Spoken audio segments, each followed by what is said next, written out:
बदले अपने रवैये। और मुझे बात याद आ गई, अच्छा पैगाम। वक्त भी मुकम्मल हो चला है। आखिरी बात कहके बस मैं बात खत्म कर लूं।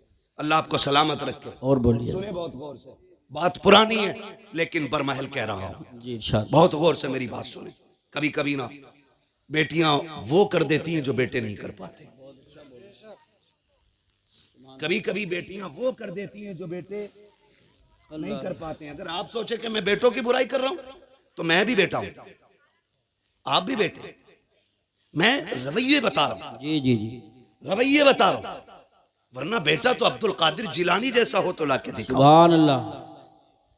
आलम अरवाह में भी वली है, माँ के शिकम में भी वली है, और दुनिया में आने के बाद भी वली है। बेशक।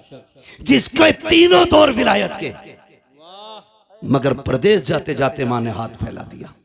अब्दुल कादिर जी अम्मी हाथ ला रख दिया। क्या बात है, एक वादा करके जा, कभी झूठ नहीं बोलना, झूठ नहीं बोलना। बात देखने में छोटी है लेकिन गहराई में जाओ तो बहुत बड़ी बात थी। हाथ पे हाथ रख दिया। मां जानती थी आगे डांकू मिलने वाले, ये भी जानती थी कि अब्दुल कादिर के पास उन्हें सोना नहीं मिलेगा। मां ने कहा झूठ नहीं बोलना। अम्मा ठीक है, झूठ नहीं बोलूंगा, ये कह के चले। मां ने सीने से लगाया, रोते हुए रुखसत किया। बेटे को दर्द होता है जब बेटा मां से जुदा होता है ना, बेटे को दर्द हो ना हो लेकिन मां का कलेजा आंखों में आ जाता है। अगर कहूं तो उस वक्त में जब बेटे माओ से दूर होते हैं ना, तो मां का दिल आंखों में धड़कता है। वो आंखों से नहीं, दिल से बेटे को देखती है। घर से निकल गए, डाकुओं ने रोका, सबको पता है, सबको लूटा। बात बगदाद वाले की आई। सरदार ने बुला के पूछा कुछ है? कहा हाँ। कहा क्या? कि 40 सोने के सिक्के। किधर हैं? कहा मेरी मां ने सदरी में सिले थे। बंद तोड़ा, खन खन गिरे। डाकू के सरदार ने कहा इतना सोना सच बोल के तुमने लुटवा दिया, झूठ बोल देते तो बच जाते। मेरे गौस पाक ने फरमाया घर से चला था, मेरी माँ ने कहा था झूठ ना बोलना। अगर मैं झूठ बोल देता मेरी माँ से किया हुआ वादा टूट जाता। माँ के वादे पर हजारों सिक्के कुर्बान, लेकिन माँ का वादा झूठा नहीं करना है। तड़प गया सरदार। उसने कहा कैसा बच्चा है, कैसा बच्चा है। हम खुदा का वादा भूल गए, तू माँ का वादा याद किए हुए है। तू है कौन? का मैं हसनी हुसैनी सैयद हूं, कदम पकड़ लिए तेरी नस्ले पाक में है। बच्चा बच्चा नूर का, तू है ऐने नूर तेरा सब घराना नूर। नींद लगने लगी है? नहीं लग रही ना? तेरा सब घराना नूर का। उसने कहा हाथ बड़ा, फिर तौबा करा। कहा क्यों? कहा अगर तू इतना सच्चा है तेरा खानदान कितना सच्चा होगा। फिर तौबा की। खुदा की कसम जब उसने तौबा की तो सारे चेले आ गए। उस्ताद जी चोरी साथ की थी, फिर जन्नत में साथ जाना है, जन्नत में भी साथ जाना। और ये बगदाद वाले का कमाल था, जिसे तौबा कराते थे खाली जन्नती नहीं रब का वली बना दिया करते थे। फरमाया गया जितनों ने हाथ पे तौबा की थी उस दिन अल्लाह ने सबको ही वली बना दिया, सबको ही वली बना दिया। सर भला कोई क्या जाने के है कैसा तेरा, औलिया मलते हैं आंखें वो है तलवा तेरा।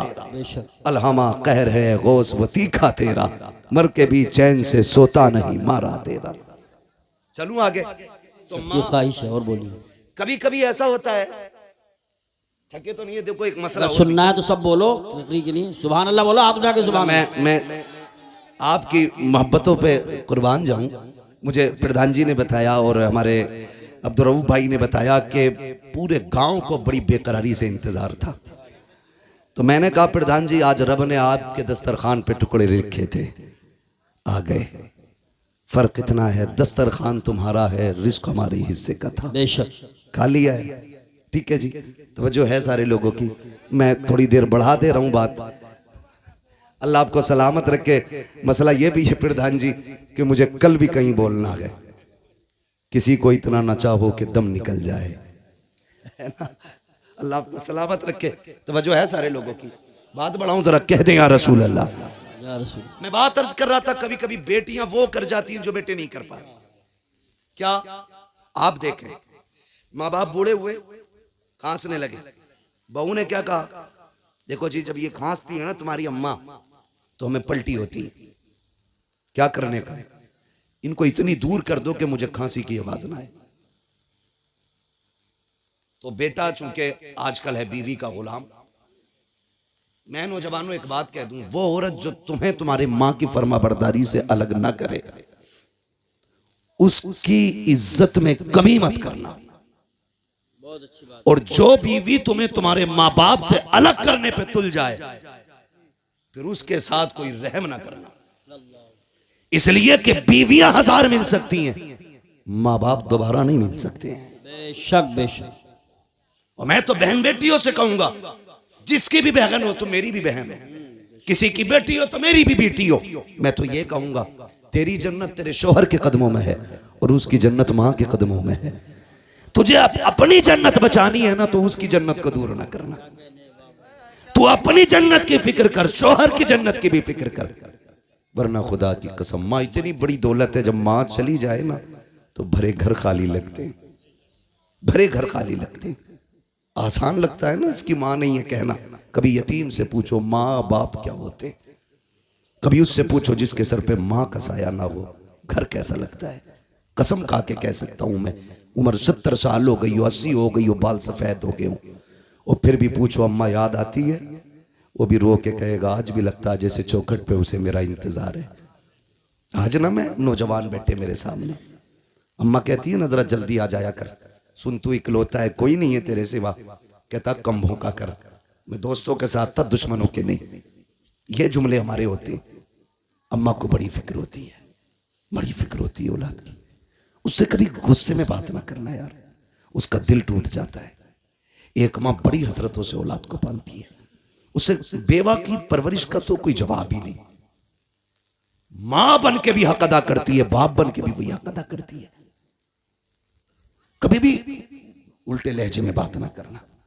वो अगर तुमसे कहती है ना देर हो गई है जल्दी आ जाया कर, तुम कहते हो नहीं नहीं दोस्तों के साथ था।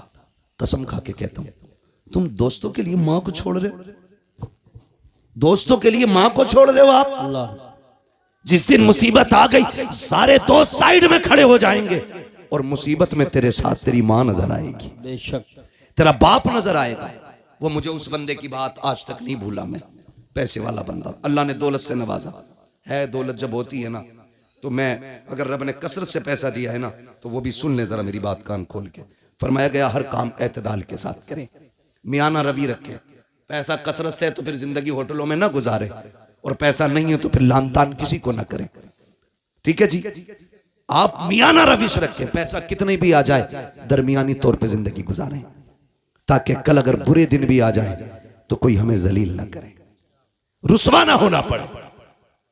बहुत ऊपर लेवल चढ़ के नहीं। आज 4 लोग जूता उठाने वाले, 5 पानी पिलाने वाले बन गए फटीचर, तो फिर लोटा भी पकड़ना नहीं आ रहा है। बहुत अच्छा पैगाम। मियाना रविश रखा करें। पैसे वाला था, दौलत दी अल्लाह ने, सैकड़ों दोस्त, अमीरों के बहुत दोस्त होते हैं, और गरीब को तो कोई वक्त पे कर्ज भी नहीं देता यार, उधार भी कोई नहीं देता। लोग उधार भी उन्हें देते हैं जो गुंजाइश वाले लोग होते हैं, कमजोर को तो हम उधार तक नहीं देते। देगा कहां से ये, देगा कहां से ये। अल्लाह ने तुझे अगर 10,000 देने की हैसियत नहीं दी, 1000 दे के काम चला दे उसका, और जब तक तू इसे ढील देता रहेगा, अल्लाह तुझे हर दिन 1000 रुपए सदका करने का सवाब अता करता रहेगा। सुभान अल्लाह। आम के आम इस्लाम में गुठलियों के भी दाम है। वाह वाह वाह वाह वाह। है तो होता नहीं है ऐसा। यकीन करें, अमीर मर जाए या बीमार हो जाए, यूसुफ भाई अस्पताल, गरीब चला जाए, गरीब, तो लोग खैरियत भी इसलिए नहीं पूछने जाते कहीं कर्जा ना मांग ले, कहीं पैसा ना ले ले। और पैसे वाले की टांग टूट जाए तो सारी पड़े होंगे, फुर्सत नहीं मिलेगी, बेंच पे जगह नहीं मिलेगी बैठने की। 4 आ रहे हैं, 4 जा रहे हैं, पता है जिस दिन जुड़ जाएगी घर के ही काम आएगा। मतलबी लोग हैं हम, मतलबी लोग। बीमारी तो छोड़ो, गरीब का तो जनाजा भी नहीं उठाना चाहते हम लोग। अल्लाह अकबर। अमीरों के जनाजे में बढ़ बढ़ के कांटा देते हैं। ये इस्लाम नहीं है, ये इस्लाम नहीं है। मेरा नबी है, अरब की जमीन है, तपती हुई गर्मी है। औरत आई, उसने इशारा किया, हुजूर तपती हुई दोपहरी में उठे, जाके बातें करने लगे। बहुत देर तक बात करती रही। जब वो अपनी मर्जी से बात करके गई, सहाबा कहने लगे महबूब आपको 63 साल जिंदगी में पूरी कायनात संवारनी है, आप इतना कीमती वक्त उस पागल के लिए खर्च कर दिया, इसे कोई मुंह नहीं लगाता। मेरे नबी के नबूवत वाले होठ खुले और आका करीम ने फरमाया, सहाबा जिसे कोई मुंह नहीं लगाता क्या उसे मैं भी मुंह ना लगाया करूं? सुभान अल्लाह, माशाअल्लाह। मेरे हुजूर ने फरमाया, जिसे कोई सीने से नहीं लगाता उसे सीने से लगाने के लिए मैं आया हूं। ओ भाई, ये सुन्नत है हुजूर की, जिसे दुनिया जलील करे तुम उसे इज्जत दो, तुम इसे इज्जत दो। मैं अर्ज कर रहा था, बात बढ़ गई। कहां खोले हैं गेसू यार ने, खुशबू कहां तक है। कभी कभी बेटियां वो काम कर जाती हैं जो बेटे नहीं कर पाते। माँ बीमार हुई, बाप बीमार हुआ, बेटे ने छोड़ दिया, लेकिन बेटियां नहीं छोड़ा करती, बेटियां नहीं छोड़ा करती। अगर गलत कह रहा हूं तो बताओ। तुम जिन्हें लावारिस समझ के ना जायदाद का एक बीसा जमीन नहीं देके जाते जो उसका अपना हक है, जी जी जी, बीघे भर की हवेली में एक बैठक उसे नहीं देके जाते, तुम्हें क्या लगता है? खुदा की कसम सुने, हमने जनाजे ऐसे भी देखे, जब बाप का जनाजा उठता है तो बेटियां जनाजों के साथ दौड़ी हैं कि हमें भी इनके साथ ले जाओ। अब जीने का मतलब खत्म हो गया है। जिसके घर में बेटी है, मैं नहीं जानता वो अपने आप को क्या समझता है, लेकिन इतना जानता हूं, जिस बेटी के सर पे बाप का साया होता है ना, वो बेटी अपने आप को शहजादी समझा करती है, शहजादी समझा करती है। बेटियां होती हैं, हम बेटियों को लावारिस कर देते हैं। सुने बेटी क्या होती है, बात याद आ गई तो मैं ये बात कर जाऊं। अल्लाह ने एक अमीर को 4 बड़ी बड़ी फैक्ट्रियां दी। कितनी? सो गए? खत्म कर लूं? कितनी दी? सारे बोलेंगे तब आगे बढ़ूंगा, वरना मेहनत कर रहा हूं मैं। 4 दी ना? 4 बेटी, 4 बेटे अल्लाह ने उसको दिए, 4 बड़ी बड़ी फैक्ट्रियां, लेकिन कुछ अकाउंट में भी था। उसको अल्लाह ने बड़ी बेटी अता की। बड़ी बेटी हुई, उसने उसकी शादी कर दी। शादी के बाद कोई समधी से या किसी से अनबन हो गई, ठीक है ना? ये मूंछ का झगड़ा भी ना हमारी कौम को तबाह किया हुआ। सही बात। आज कोई छोटा होना ही नहीं चाहता, कह भाई सलाम कर ले, का क्यों करूं मैं, उससे कम हूं क्या? मुहावरा तो ऐसे बोलते, माइक में नहीं बोल सकता। हाँ, मिंबर का भी एक एहतराम है अपना। ये मिंबर रसूल है, इसकी कदर करते हैं और करनी भी चाहिए। मैं नहीं बोल सकता, कहा मैं उससे जाकर सलाम करूं, बहुत घटिया जुमला बोल के मुहावरा बोलते नहीं। फरमाया गया, जो पहले नाराज भाई को सलाम करता है अल्लाह उसके सारे गुनाह माफ फरमा दे, है ना? मरने के बाद सबको जन्नत चाहिए और जिंदगी में किसी को मतलब नहीं। गलत नहीं कह रहा हूं, मर जाना तो कह रहा मेरे अब्बा बड़े नेक थे, रोज 1 गिलास चिड़ियों को पानी पिलाते थे। चल, चिड़ियों का पानी याद है, और तेरे अब्बा ने मोहल्ले भर का जो खून पी रखा था वो। मरने के बाद में की याद आ रही है, जिंदगी में जो उसने खून पिया वो नहीं याद आया। अब तो ये चाहते हैं कोई मौलवी 40 में आए और कह दे मैंने ख्वाब देखा तेरा बाप जन्नत में, और ये रहे कागजात। यही बात सही कह रहा हूं मैं अखिल भाई? ये सोचे बैठे, मुश्किल घड़ी है। हजरत अली कब्रिस्तान से गुजर रहे हैं, सलाम किया, अस्सलाम वालेकुम या अहल क़ुबूर। आवाज आई, वालेकुम अस्सलाम। आपने फरमाया, कब्र वालों बताओ क्या हाल है? उन्होंने कहा, अली पहले ये बताओ जिन्हें हम छोड़ के आए थे उनके क्या हाल है? कहने लगे, किन की बात कर रहे हो? कहा, हम अपनों की बात कर रहे हैं। मौलाए कायनात फरमाते हैं, किसे अपना कहते हो? वो तू जिसे बेवा छोड़ के आया था उसने निकाह कर लिया, जो तेरे यार थे उन्होंने दूसरे दोस्त बना लिए, और वो जो तूने हवेली बनाई थी ना, तेरे बच्चों ने इतनी दीवारें खड़ी की हैं कि घर का घरुआ बन गया है। तेरे बच्चों ने उनका नक्शा ही बदल के रख दिया। किन्हें अपने कह रहा है? अब तुम बताओ तुम्हारा क्या हाल है? उन्होंने कहा, हम ये समझते थे बिल्डिंगें गाड़ियां ये कामयाब जिंदगी है। कहा, कब्र में आए तो पता चला कि यहाँ पे दुनिया का सिक्का नहीं, जाके जमाने से बता देना यहाँ मदीने वाले की गुलामी का सिक्का चला करता।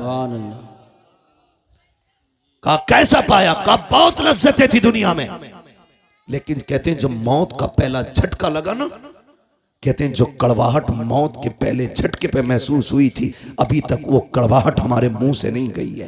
अल्लाह, खेल नहीं है। बदलो अपने रवैये। वो कहा, जब कब्र में आए जो इसने झटका दिया है, कब तक कांप रहे हैं, बरसों बीत गए, अभी तक वो दहशत नहीं गई है जो कब्र ने झटका दिया था। अभी तक उस दहशत को हम भुला नहीं पा रहे हैं। अली जाओ जमाने को बता देना कि तैयारी कर ले, यहाँ पे दुनिया का सिक्का नहीं हुजूर की गुलामी का सिक्का चला करता है। ओ मेरे भाई कान खोल के सुनो, हुए नाम वरबे निशा कैसे कैसे, जमी खा गई आसमां कैसे कैसे। कोई यहाँ दौलत वाला, इज्जत वाला, शोहरत वाला कोई नहीं बचने वाला है। हमें खत्म हो जाना है, मगर खुदारा रवैये बेहतर कर लो, अखलाक अच्छे कर लो। अल्लाह ने 4 बेटे दिए, 4 मीलें दी। मूंछ के झगड़े की खातिर 10 साल बेटी के दरवाजे पे नहीं गया, बेटी से कांटेक्ट ही खत्म कर दिए। लेकिन बेटी तो बेटी होती है। लेकिन देखो हालात बदलने में देर नहीं लगती है। अगर अच्छे दिन ज्यादा नहीं देर टिक पाते हैं तो बुरे दिन भी ज्यादा देर नहीं रुक पाएंगे। अगर बुरे दिन ज्यादा दिन नहीं रुकते हैं तो अच्छों की भी कोई उम्र नहीं होती है। अल्लाह कादिर मुतलक है, जब चाहे तब तब का पलट देता है। कभी तख्त से उठा के तख्ते पे डाल देता है, कभी तख्ते से उठा के तख्त पे बैठा देता है। ये वही कादिर मुतलक है। कभी उसकी जात को ना भूलना, अकड़ने की जरूरत नहीं है, अपने आप को उसके आगे झुकाए रखना। कभी दौलत पे गुरूर ना करना, नाक मूंछ के झगड़े को एक तरफ डालो, हुजूर के सच्चे गुलाम हो जाओ। नाक की खातिर उसने 10 साल बेटी को नहीं देखा। इत्तेफाक से तबीयत खराब हुई, दर्द हुआ, हॉस्पिटल लोग लेकर के चले गए। डॉक्टर ने चेकअप करके कहा तेरे गुर्दे फेल हो चुके हैं, अब जिंदगी कम रह गई है। उसने कहा बड़ा पैसा है, इलाज की कोई सूरत? उसने कहा बच जाएगा अगर तुझे गुर्दा मिल जाए। उसने कहा जितना चाहे पैसा ले ले, अल्लाह ने बड़ी दौलत दी है, गुर्दा चेंज कर दे। डॉक्टर ने कहा नहीं जी, ये गुर्दे मिला खरीदा नहीं करते हैं। कहा फिर? कई तेरा अपना गुर्दा देगा, उसके बाद तेरी जिंदगी बच पाएगी। बड़ा घमंड था उसे 4 बेटों पर, बड़ा गुरूर था उसको बेटों पर। उसने कहा 4 बेटों के लिए जिंदगी कुर्बान कर दी, पूरा हो गया इन्हें पढ़ाते लिखाते, क्या ये मेरे लिए इतना नहीं कर सकते? उसने कहा बुलाओ बेटों को। 4 बेटों को जब बुलाया गया, सबसे पहले बाप ने बड़े बेटे से कहा बेटे मैं कुछ और दिन जीना चाहता हूँ, तुम्हारे बीच रहना चाहता हूँ। डॉक्टर ने कहा जीना है तो एक गुर्दा लाना पड़ेगा। बेटे एक गुर्दा दे दे, मैं भी तेरे साथ कुछ दिन जी लूं। बेटे ने इतना सुना, लहजे बदल गए बेटे के। उसने कहा तुम अपनी जिंदगी बर्बाद कर चुके हो, हमारी क्यों बर्बाद करना चाहते हो? हम गुर्दा दे करके अपनी जिंदगी बर्बाद नहीं करेंगे। जब बेटे ने इतना कहा, उसने दूसरे बेटे की तरफ देखा, उसका भी यही जवाब। तीसरे बेटे की तरफ देखा, उसका भी यही जवाब। सबने इनकार कर दिया। फिर आज आंखों में एहसास के आंसू आए हैं। ख्याल आता है मैंने इनके लिए जिंदगी बर्बाद की, जिन्हें मेरी एक सांस अच्छी नहीं लग रही है, जिनको जिंदगी मेरी प्यारी नहीं लग रही है। ओ खुदा का वास्ता, बाप की इज्जत किया करो, बाप की कदर किया करो। अगर बाप जान भी मांग ले, हंसते हंसते दे दिया करो, इसलिए कि तेरी जान बाप की उस रात की कीमत नहीं चुका सकती है जब वो रात को आधी रात में मजदूरी करके पैदल आया था, कोई सवारी पर बैठाने वाला नहीं था, थक के आया, तूने मुस्कुरा के अब्बा कह दिया था, उसकी सारी थकन तेरे 2 जुमलों से उतर गई थी। नारे तकबीर, नारे रिसालत, नारे गौसियत, मसलके आला हजरत। वो बाप है। और नौजवानों में तुमसे कह दूं, बाप एक दरख्त है, औलाद एक टहनी है। याद रखिएगा, टहनी कितनी भी मजबूत और हरी भरी क्यों ना हो, अगर जड़ से जुदा हो जाती है, तने से टूट जाती है, तो फिर वो हरी नहीं रहती है। बेशक बेशक, ये याद रखना, फिर वो हरी नहीं रहती है। जो औलाद माँ बाप के साये में परवरिश पाती है, उसके वजूद की नशो नुमाई अलग होती है। और जो बाप से दूर रहते हैं, वो जिस्म कभी फल नहीं पाते। बेशक, इसलिए कि बाप का साया ही बेहिसाब बरकत वाला होता है, बेहिसाब बरकत वाला। टूट गया बाप, डॉक्टर से कहा चल यार, मुकद्दर में जिंदगी की चंद सांसें हैं, हॉस्पिटल ले चल, इलाज कर। उसने कहा क्या इलाज करना? गुर्दे फेल, फिर आदमी खत्म। कहा कोई तो दवा होगी। कहा कोशिश करता हूं, बचना नहीं है, कुछ सांसें अगर हिफाजत से आ जाएं। उसने कहा ठीक। भर्ती हुआ, बेटे लौट गए। बाप नाराज हो गया। जब ये हादसा हॉस्पिटल में हुआ ना, तो बात खानदान तक पहुंची, चलते चलते रिश्तेदारियों में पहुंची, फिर ये बात चलते चलते उस बेटी के दरवाजे तक पहुंच गई जिसके दरवाजे पे 10 साल से बाप नहीं गया था। उसके दरवाजे पे पहुंची जिसके दरवाजे पे 10 साल से बाप नहीं गया। उसे पता चला बाप के गुर्दे फेल हो चुके हैं। डॉक्टर ने गुर्दा मांगा है, भाइयों ने देने से इनकार कर दिया कि कोई अपना ही देगा तब जिंदगी बचेगी। 6 माह के बच्चे को सीने से लगाया, 100 किलो 150 किलोमीटर का सफर करके बेटी हॉस्पिटल आ गई। बाप से नाराजगी है। डॉक्टर से आके कहती फला नाम का मरीज किस वार्ड में है? कहा फला वार्ड में। कहा जल्दी कर मेरा गुर्दा निकाल और उसके डाल दे। कहा तू है कौन? का बस ये न पूछ, अब तो सब मना कर चुके हैं। फिर तहकीक किस बात की है? मेरा ऑपरेशन कर, तुझे गुर्दा चाहिए, मैं देने आई हूँ। बच्ची ने गुर्दा दिया, वापस जाने लगी। कुछ दिन रुकने के बाद जब वापस जाने लगी, डॉक्टर ने कहा बेटी बताना तू है कौन। कहा क्या करेगा पूछ के। कहा अगर मरीज ने पूछा तो क्या बताऊं। कहा कुछ मत बताना। उसने कहा नहीं बताना, मेरी भी जिम्मेदारी बनती है, कुछ तो बता के जा, कहाँ की रहने वाली है। बच्ची ने कुछ नहीं बताया। कहा अगर जिद करता है तो कागज कलम दे दे। बेटी ने एक तहरीर लिखी, लिखने के बाद बंद की, कहा इसको संभाल के रख, अगर निकलने के बाद मरीज खुद पूछे तब ये निकाल के देना, अगर ना पूछे तो दे मत देना, इसे फाड़ के फेंक देना। अल्लाह अकबर। इतना कह के बेटी तो चली जाती है। कुछ दिन के बाद जब उसकी छुट्टी होने वाली है, पूरा खानदान आ गया, चारों बेटे आ गए, क्योंकि अकाउंट में बैलेंस बाकी था। उन्होंने सोचा मरते मरते अब्बा को राजी कर लो, लेकिन बाप बाप होता है, जब बाप की अना पे आ जाती है तो मर जाता है, लेकिन औलाद के आगे झुका नहीं करता है। बाप को यही एटीट्यूड, यही काफी है कि वो तेरा बाप है। खुदा की कसम जब बेटे दरवाजे पे आके खड़े हुए हैं, सबने कहा था मिलना चाहते हैं, कहा मुझे किसी से नहीं मिलना है। जो लोग खिदमत थे कहा पहले वहां लेके चलो। मैं डॉक्टर का शुक्रिया अदा करना चाहता हूँ। डॉक्टर के पास बाप गया, कहा यार तेरा एहसान है, मेरे अपनों ने तो ठुकरा दिया था, तूने जिंदगी बचाई है। डॉक्टर ने कहा मेरा शुक्रिया अदा न कर, शुक्रिया अदा करना है तो उस बच्चे का शुक्रिया अदा कर जो तुझे गुर्दा दे के तेरी जिंदगी बचा के गई है। जैसे इतना सुना बेकरार हो गया। कहा कौन थी वो बच्ची, का नाम नहीं बताया। कहा कहाँ की रहने वाली थी, का कुछ नहीं कहा। कहा अब कहाँ तलाश करूं, का मैं क्या बताऊं, का कोई तो रास्ता होगा। उसने कहा याद आया, जाते जाते एक तहरीर दे करके गई थी। उसने अपने केबिन में जाकर के डेस्क से वो कागज निकाला, ला के दे दिया। कहा जाते जाते उसने ये दिया था। जैसी उसने उसको खोल करके पढ़ा है, अभी पहली लाइन पढ़ी है, चीख निकल जाती है, जमीन पर बैठ जाता है। डॉक्टर ने कहा यार बता तो सही, इस तहरीर में ऐसा क्या लिखा है कि तू खुद को ना संभाल सका। उसने कहा डॉक्टर मैं वो कमनसीब बाप हूं जो 10 साल से अपनी बेटी के दरवाजे नहीं गया था। ये जो खत है मेरी उसी बेटी का खत है। कहा इसमें लिखा क्या है। बच्ची का खत पढ़ के तो सुना। उसमें लिखा था अब्बा जी तेरी बेबस और मजबूर बेटी का सलाम, तेरी बारगाह में कबूल हो। अब्बा मैं वो कमनसीब बेटी हूँ, 10 साल से तू जिसके दरवाजे पे नहीं आया। अब्बा मुझे ये नहीं पता मेरी खता क्या है, मेरा कसूर क्या है, मैंने तेरा बिगाड़ा क्या था। अब्बा जी तुझे क्या बताऊं, 10 सालों में जितनी ईदें आई हैं, दुनिया चांद देखने के लिए छत पे चढ़ती है, लेकिन मैं अपना चांद देखने के लिए दरवाजे पे आती हूँ। अब्बा जब चांद नजर आता है लोग मुबारकबादियां देते हैं। मेरे बच्चे भी आके कहते माँ सबने तो कपड़े पहन लिए हैं, तुम कब पहनोगी। तो मैं कह देती हूँ ए बेटे जब तुम्हारा चांद दिख गया, तुम्हारी ईद हो गई है, अभी मेरा चांद नजर नहीं आया है। जब मेरा चांद नजर आएगा तब मेरी ईद होगी। अपने बच्चों से ये कह दिया करती हूँ अब्बा 10 साल हो गए तू पलट करके नहीं आया। ए मेरे बाप तूने 4 मीलें बेटों के नाम कर दी, जायदाद में मुझे फूटी कोड़ी नहीं थी। अब्बा मैं तुझसे नाराज नहीं हूँ, मुझे तेरी नाराजगी की वजह तो नहीं मालूम है, लेकिन मेरे बाप मैं तुझे गुर्दा देने आ गई हूँ, नाराज ना होना।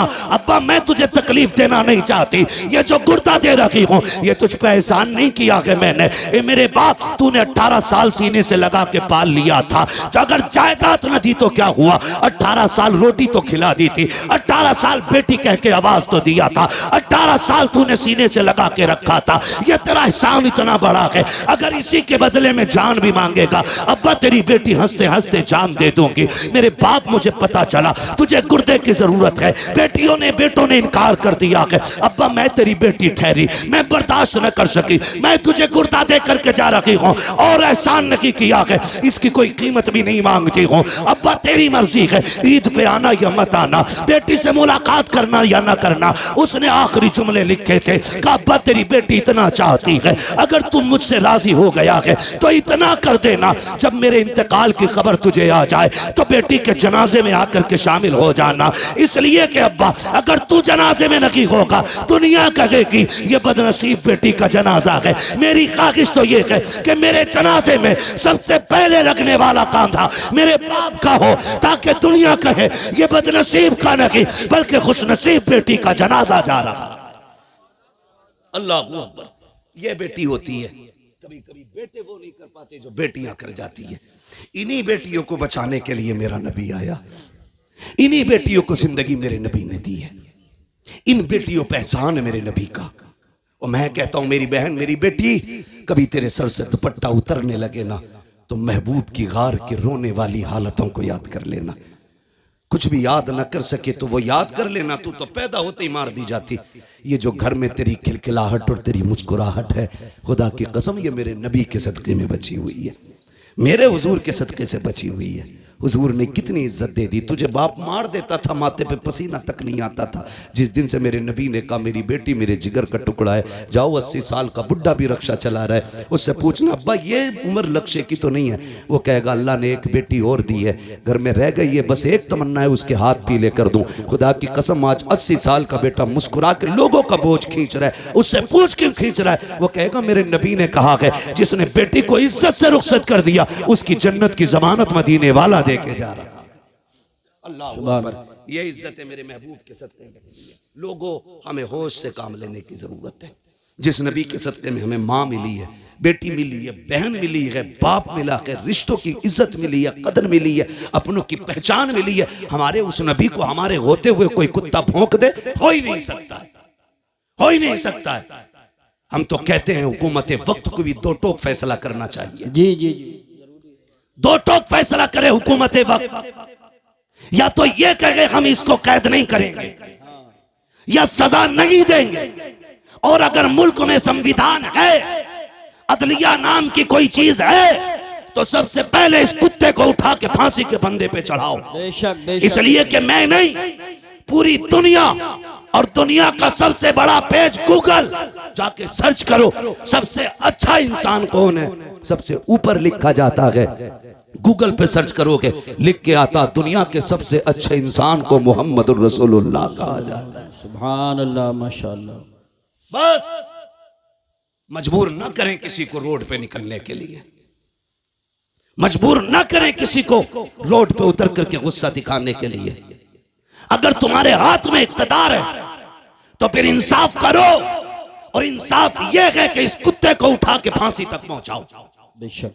वरना मुंह में हमारे भी जबान है, बोलना हमें भी आता है, लेकिन हमारा मजहब किसी के मजहब के खिलाफ बकवास करने की इजाजत नहीं देता। जी जी जी, बेशक। गूंगे नहीं है, सच ये है कि जिन पत्थरों को हमने सिखाई थी गुफ्तगू, जब बोलने लगे तो हम ही पे बरस पड़े। जी जी, सही बात। जिनकी औकात दो कौड़ी की भी ना हो, वो मेरे नबी के खिलाफ भौंके। खुदारा आपसे मेरी इतनी गुजारिश है, अपने हुजूर के लिए सारे झगड़े मिटा के एक जगह आओ, एक सफ में खड़े हो, खानदानी झगड़े खत्म, रिश्तों के झगड़े खत्म, दौलत के खत्म, ये आने जानी है, कोई मतलब नहीं है। और किसी की कब्र में कोई सोने का ताबूत नहीं रखेगा, किसी की कब्र के सराहने चांदी का सरहाना नहीं लगना है। सबके लिए वही मिट्टी वाली जमीन, बेशक वही जमीन है।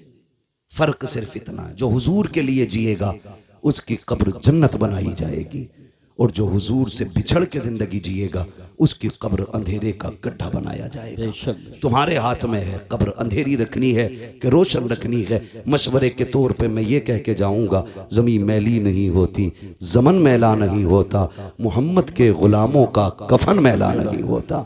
हुजूर से गुलामी का सच्चा वादा करें, एक ही सफ में खड़े हो जाएं, फरूई इख्तलाफात से निकल आएं, अपने असल मुद्दे पे नजर रखें। हमारा सब कुछ हमारा नबी है। मैं तो खुदा की कसम खा के कहता हूं, जो उनकी इज्जत पे आंच आई, हम अपनी इज्जत का क्या करेंगे भाई? जब उनकी इज्जत महफूज नहीं तो हमारी इज्जतों का होना क्या है?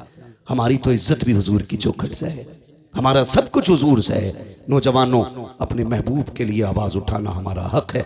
कानून हिंदुस्तान का संविधान हमें इजाज़त देता है, हम अपने मामले के लिए शांति के साथ अपने हक के लिए आवाज़ उठा सकते हैं। और ये किसी के बाप का हक हुक्म नहीं कि हम गर्दन दबा के रह गए। हमारे मकान जले हम बर्दाश्त करते रहे, हवेलियाँ तोड़ी गई बर्दाश्त किया, हुजूर के खिलाफ कोई भौंके बर्दाश्त नहीं किया जाएगा।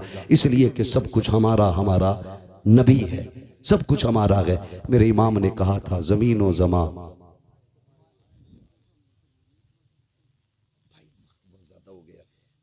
अलग ही बिल्कुल मौजूद हो जाए। नहीं मेरी बात नहीं मेरे भाई मेरी बात सुने, एक बात सुनने प्रधान जी, मेरी बात तो सुनने प्लीज, मेहरबानी करें। मैं शजरे की भी रोज फरमाइश है प्रधान जी, अगर एक ही दिन में दिल भरने वाला मसला हो ना तो बड़ा मुश्किल हो जाता है। ना टाइम का मसला नहीं, मेरी कंडीशन आप देखें, अल्लाह आपको सलामत रखे। मैं आपको बता दूं, देखो ना तो मैं शजरे, ना तो मैं सॉरी खुतबे लंबे करता हूं और ना बिला वजह की बातें रखता हूं। मैं खास बात वक्त पे करके मैं समेट लेता हूं।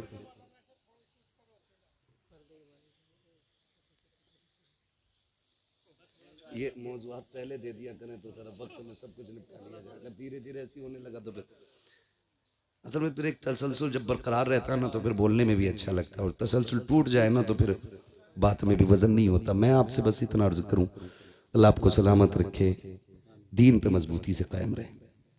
दीन पे अदद फरमा रहे कि मुर्तद होने का मामला बड़ी तेजी से है, तो उसके लिए मैं तो सबसे आसान काम समझता हूं, निकाह जल्दी करो और आसान करो। जल्दी करो और आसान करो। देर इसलिए हो जाती है कि लल्ला पैरों पे नहीं खड़ा हुआ है, मुश्किल इसलिए है कि डिमांडें बढ़ रही हैं। पैरों पे खड़ा हो गया तो 20 लाख मांग रहे हैं, और अगर ये पैरों पे खड़े होने से पहले कर दें तो 20 लाख मांगने की फिर उसकी जरूरत भी नहीं होगी। शादी के बाद पैरों पे खड़ा हो तभी अच्छा है, वरना इस्लाम का मिजाज तो ये कि बच्चे जवान हो जाएं ना तो उनका खर्च बाप के जिम्मे नहीं है। इस्लाम तो ये कहता 14 साल का हो जाए फौरन अलग कर दे कि कमाना ले जा अपने लिए। तो ये उम्रें जो बढ़ा लेते हैं ना, बहुत ज्यादा हो रही है ना निकाह में ताखीर, इसकी वजह से इर्तिदाद है। निकाह मुश्किल इसकी वजह से भी मुर्तद हो रहे। तीसरी वजह है बेगैरती, वो मेलों से लेके मज़ारों तक है। बुरा ना मानिएगा, मैं बरेलवी हूं और टनाटन सुन्नी हूं, इसलिए कि मैंने जिस बाप के आंगन में आंख खोली है ना वो भी टनाटन सुन्नी है। हम कच्चे लोग नहीं है, पक्के लोग, मगर खैरियत जो है ना, मजार से लेकर के बाजार तक, शादी से लेकर मेले तक, कहीं कोई खैरियत नहीं है। सगा भाई ऐसी ड्रेस बहन को लाके देता है कि देखने वाले को गैरत आती है, लाने वाले भाई को गैरत नहीं आती। सही बात, सच्ची बात नहीं है। किसी वलीमे में खाना खाने चले जाओ तो गैरत से ही पेट भर जाता है, रोटी तो हाथ भी नहीं लगती। इसलिए कि अब तो वलीमों में वो तमाशे होटलों में किए कि वहीं पे बेगैरत भाई है और वहीं पे बेगैरत औरतें। जी सही बात। कम से कम अगर औरतें पहले होती भी थी तो पहले मर्द खाते थे, बाद में औरतें बैठती थी। और उसूल कितने अच्छे थे, मर्दों को मर्द खिलाते थे, औरतों को औरतें खिलाती थी। अब तो बेगैरती का जनाजा, गैरत का जनाजा इतना निकल गया है कि मर्दों को लड़कियां नाश्ता करा रही हैं और लड़कियों को लड़के नाश्ते करा रहे हैं। जिम्मेदार कौन इसका? या तुम या मैं, बस हम ही तो जिम्मेदार हैं। मैं कहता हूं खुदारा हम सब अपने घर में बेटियों के लिए पर्दे और हया को लाजिम कर दें, फिर किसी के घर की बहू बेगैरत नहीं हो सकती है। हाँ। सुन रहे मेरी बात? हम कितनी सच्चाई जानते हैं लेकिन माइक पे नहीं कह सकते, इसलिए हमारी इशारे में ही मान लिया करो। हमसे दलीलें ना मांगा करो, वरना प्रूफ भी हाथ में रख देते हम लोग। हम अखबार पढ़ के बात नहीं करते, अल्लाह ने आंखें दी है, देख के बात करते। जी जी। कह रहा पहले MBBS बना लूं, सबसे बड़ी मुसीबत है। BUMS करा लूं, फिर करूंगा शादी। BA करते करते उनने खुद बिया कर लिया, BA का नंबर ही ना आया। मैं तालीम का मुखालिफ नहीं, लेकिन एक सवाल तुमसे, तुमने मजारों के गुंबदों के लिए तो कई कई लाख के चंदे दिए, क्या एक चंदा बच्चियों के स्कूल के लिए किसी गैरत वाले ने इकट्ठा किया? हमारे मजारों पे जो कलश हैं वो सोने चांदी के हैं, और हमारी बेटियां पढ़ने के लिए गैरों के स्कूल में गैरों के रहम करम पर हैं। कौन बचा सकता है हमें? कोई नहीं। सही बात है, बेशक बेशक सही फरमा। अपनी थाली में छेद है, गैरों की जरूरत नहीं हमारे घर में झांक के देख ले। गलती तो हमने की है ना। ट्यूशन के नाम पे कितनी गुंडागर्दी हुई, ऑनलाइन के नाम पे कितनी बर्बादी हुई, क्या ये नहीं हुआ? जाओ, मैं गलत कह रहा हूं तो जाओ YouTube पे जाके सर्च करो, हमारी बेटियों के साथ कितनी बदसलूकी हुई ट्यूशन के नाम पे। किसी को गैरत जागी? कह रहा 10 लाख दिए पीर का मजार बनवाने के लिए। कसम खा के कहता हूं, जा तू सोने का मजार बनवा दे पूरे पीर का, और तेरे 1 रुपए के खर्चे से किसी गरीब की बेटी को तालीम मिल सकती थी या उसकी इज्जत बच सकती थी, तो तेरे 10 लाख से ये 10 रुपए खर्च करना ज्यादा बेहतर है। बेशक लेकिन हमने जिस तरह मजार सजाए, पीर साहब के घर बनाए, उतने मन से हमने स्कूल और कॉलेजेस नहीं बनाए। जी जी, अपने होने चाहिए, ये हमारे अपने होने चाहिए। बेशक बेशक, सुभान अल्लाह, हमारे अपने होने चाहिए। वरना कौन ऐसा मुसलमान है इस इलाके में जो 1 लाख रुपए नहीं दे सकता स्कूल के लिए? बिल्कुल दे सकते, सब दे सकते हैं। लेकिन हम इतनी, हमारी गैरत मर चुकी है, हम बेटे के निकाह में 1.5 लाख के पटाखे फोड़ सकते हैं, लेकिन 1 लाख देकर के बेटियों की इज्जतें नहीं बचा सकते। मैं आपसे गुजारिश करके जानना चाहता हूं, अब तक खूब चंदे आपने दिए या दो, तुम्हारी मर्जी है, लेकिन कम से कम एक चंदा ऐसा भी करो जिसमें हमारे स्कूल हमारी बच्चियों के लिए होने बहुत चाहिए। अच्छा पैगाम, उसमें पढ़ने वाली भी बेटी होनी चाहिए, पढ़ाने वाली भी बेटी होनी चाहिए। जी बेशक। अभी कुछ दिन पहले अपनी मुरादाबाद में क्या बच्चियों के नकाब नहीं उतरवाए गए? लेकिन हम तो मौज में रहे। मेरी तो बाईपास पे आ गई है, मेरी तो रोड पे आ गई है, मेरी तो 20 करोड़ की बिक रही है। याद रख, अगर इज्जत चली जाए तो 50 करोड़ से भी धक्का नहीं मिटता है, और बंदा भीख मांग के खाए, इज्जत बचा के खाए, खुदा की कसम अल्लाह उसकी इज्जतों में 4 चांद लगा दिया करता है। बेशक बेशक, सुभान अल्लाह। करेंगे इंशाल्लाह एक चंदा स्कूलों के लिए, अपने बनाओगे अपने स्कूल। वरना मैं आपको बताऊं, मैं थक गया था बच्चों के लिए स्कूल ढूंढता ढूंढता। मुझे अगर इतनी फुर्सत मिल जाती ना तो मैं तुमसे भीख मांग के स्कूल बनाता, लेकिन मुझे इतनी फुर्सत ही नहीं मिलती कि मैं घर पे भी रह सकूं। आपसे मैं कहूं इसकी कितनी अहम जरूरत है, समझ जाए, अल्लाह करे। आप बहुत स्कूल देखे हमने, मालूम है होता क्या, हमारे बच्चों को दूसरे धर्मों की तालीम दी जाती है बचपन से। जी जी, यही बात है, गलत नहीं कह रहा हूं। कान तब खड़े होते हैं जब हमारे बच्चे आके घरों में भजन गाते हैं। सही बात। ये क्यों का हमारी मैडम ने सिखाया है। हाँ, बिल्कुल सही फरमा, गलत नहीं कह रहा हूं। और हम यूं चादर ओढ़े सो रहे हैं। याद रखिएगा, बिल्ली की आंख बंद कर, कबूतर की आंख बंद कर लेने से बिल्ली का खतरा टल नहीं जाता है। तुम अगर ये सोचे बैठे हो मेरी तो एक ही, ये संभाल लूंगा, तेरी एक नहीं है, ये जितनी कलमा पढ़ने वाली है सारी तेरी बेटी, बेशक यही बात, तेरी बेटियां हैं सारी। इसलिए सबके बारे में सोचना होगा। और मैं बहन बेटियों से गुजारिश करूंगा, खुदा की कसम खा के कहता हूं, तुमसे कोई भी कितना बड़ा सोने का लालच, बिल्डिंग का लालच, तुम्हारी इज्जत का लालच, तुम्हारी शान और शौकत का, खिदमत का लालच देख, मैं कसम खा के कहता हूं, तुझसे तेरे बाप से ज्यादा दुनिया में कोई मर्द प्यार नहीं कर सकता है। बेशक। हर बेटी को मेरा चैलेंज है। मैं कहूं मैं अपनी बीवी से प्यार करता हूं, नहीं, मैं उतना नहीं कर सकता जितना उसका बाप उससे प्यार करता होगा। बेशक बेशक। आप रानी बना के रख सकते हो बीवी को, लेकिन ये जिगर का टुकड़ा सिर्फ बाप का होती है। मैं कहता हूं बेटियों से, तुम अगर किसी के धोखे में आ जाओ, गुड्डू सोनू पप्पू के, तो याद रखना 2 महीने 3 महीने गुजरेंगे, तुम किसी बैग में पैट मिलोगी, किसी फ्रिज में पड़ी मिलोगी, नाली के गटर में मिलोगी। तुम्हें मालूम नहीं क्या क्या स्कीमें चल रही हैं। कितनी बच्चियों को ले जा करके बेला फुसला करके मुंबई में किडनियां बेच दी गई, लाशें लावारिस फेंक दी जाती हैं। प्यार का झांसा दे करके मुस्लिम बच्चियों को ले जाया जाता है, उनकी किडनी बेच करके पैसा कमा लिया जाता है, फेंक दिया जाता है लाश को। मैं तुमसे कहना चाहता हूं, ये धोखे में मत आना। खुदा की कसम खा के कहता हूं, जो इज्जत तुम्हें इस्लाम ने दी है कोई धर्म नहीं दे सकता, जो मोहब्बत तुम्हें बाप ने दी है कोई मर्द तुम्हें नहीं दे सकता। बेशक बेशक। जाओ तहकीक कर ले। मेरी बेटी, मेरी बहन, रब ने तेरे लिए जन्नत तैयार की है, और वो जन्नत जिसमें नहरें हैं, बागात है, इतनी खूबसूरत मौसम वाली जन्नत कि अगर उसका सुराख, जन्नत का सुराख दुनिया की तरफ सुई के नाके के बराबर खोल दिया जाए ना, तो पूरी दुनिया उसकी ठंडी हवा से महकने लग जाएगी। सुभान अल्लाह। इतनी खूबसूरत जन्नत तेरे लिए। लेकिन भाई असल में बुनियादी कमजोरियां होती हैं। जब हमारे बच्चों को बचपन ही से भजन पढ़ाए जाते हैं ना, तो ईमान में मजबूत नहीं रहते। सही बात। फिर वो एक्स मुस्लिम बनते हैं, वो फिर किसी धर्म को नहीं मानते। लोग कहते हैं उससे पलटा, उससे नहीं, गलती हमने की। अपने बच्चों को इस्लामी तालीम जरूर दें।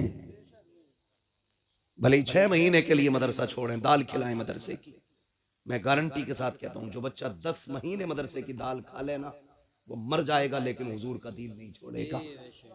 ये मदरसे की दाल में बरकत होती है, मदरसे की दाल में। लेकिन हमारे बच्चे क्या बनेंगे जब हम कहते हैं 35 मिनट ट्यूशन कुरान की हैं और 18 घंटे तुझे कुत्ता बिल्ली पढ़ना है, तो हमारे बच्चे क्या समझेंगे कि कुत्ता बिल्ली से ज्यादा अहम तो कुरान भी नहीं है।